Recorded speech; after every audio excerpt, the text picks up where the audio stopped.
నాకు ఒక దూత, అంటే దేవుని దూత ప్రత్యక్షమై కొంచెం దూరంలో ఉన్నది. అప్పుడు నేనేం చేశానంటే, ఆ దూత నా దగ్గర రావడానికి ప్రయత్నిస్తుంది.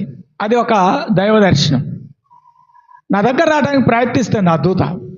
అప్పుడు నేనేం చేశానంటే, ఆ దూత నా ఎద్దకు వస్తే నేను చనిపోతాననే భయంతో చాలా భయం నాలో కలిగింది.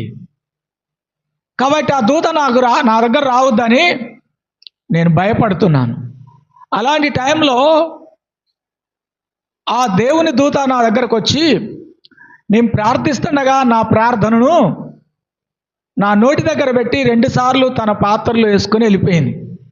అంటే దేవుడు నాకు చూపించిన అధ్యాయం ఇది.